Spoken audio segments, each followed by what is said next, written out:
12 साल पहले आज ही के दिन संयुक्त राष्ट्र महासभा ने एक बेहद अहम घोषणा पत्र को मंजूरी दी थी। ये घोषणा पत्र है आदिवासियों के अधिकारों के बारे में, जिसे आम तौर पर हम यूएन ड्रिप कहते हैं। तो क्या है यूएन ड्रिप? आदिवासियों के अधिकारों को लेकर इसमें क्या कहा गया है? भारत में इसे कितना लागू किया गया है? भारत में आदिवासियों के क्या है हालात और उनके लिए क्या विशेष प्रावधान किए गए हैं? आज मैं इन्हीं मुद्दों पर आपसे बात करूंगा। सबसे पहले जानते हैं इस घोषणा पत्र के बारे में। इसे बनाने में 22 साल लग गए। 2007 में संयुक्त राष्ट्र में जब इसे मंजूरी दी गई तो 4 देशों को छोड़कर किसी ने इसका विरोध नहीं किया।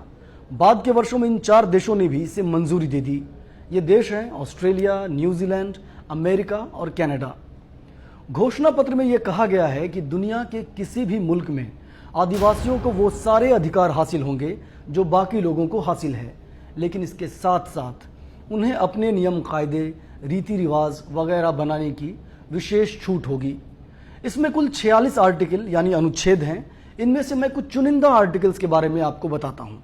आर्टिकल 4 कहता है कि आंतरिक और स्थानीय मामलों में आदिवासियों को आत्मनिर्णय का अधिकार होगा, उन्हें स्वायत्तता हासिल होगी, वो स्वशासन कर सकते हैं। आर्टिकल 5 कहता है कि उन्हें राजनीतिक, कानूनी, आर्थिक, सामाजिक और सांस्कृतिक संस्थाओं को मजबूत बनाने का अधिकार होगा।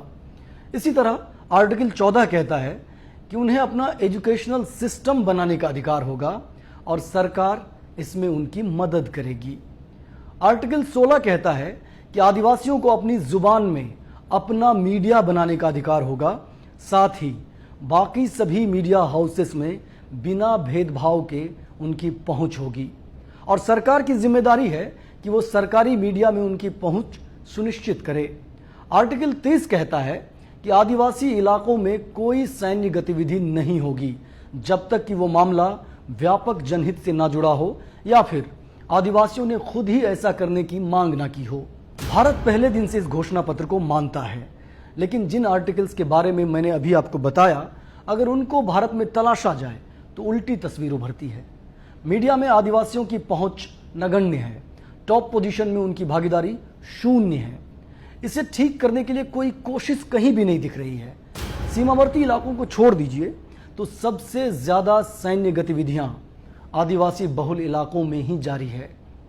खनिज संपदा से भरे इन इलाकों में बड़ी कंपनियों के हित में भारी तादाद में फौज तैनात है और आत्मनिर्णय के अधिकार को तो खैर जाने ही दीजिए।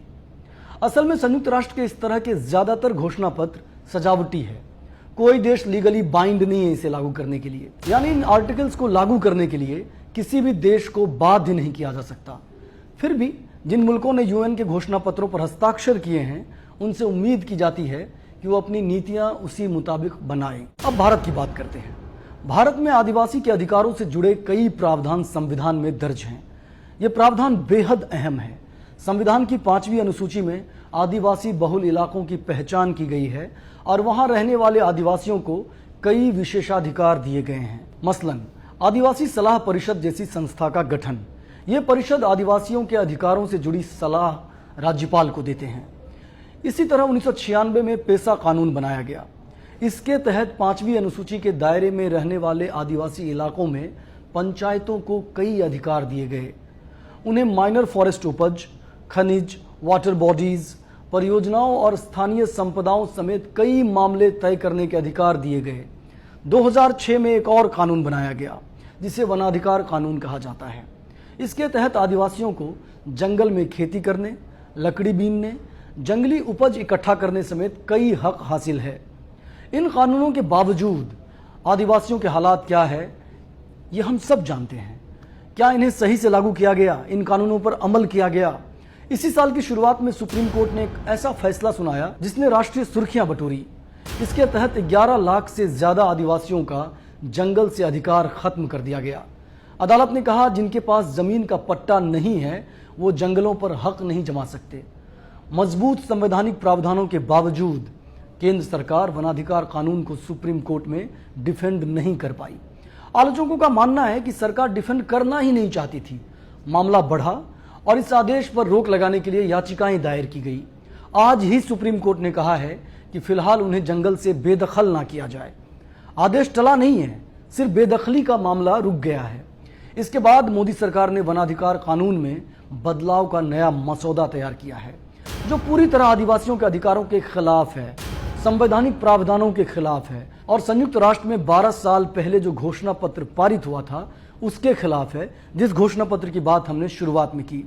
तो हम इस तरह के तमाम मुद्दों पर आपसे रूबरू होते रहेंगे। आज बस इतना ही। नमस्कार।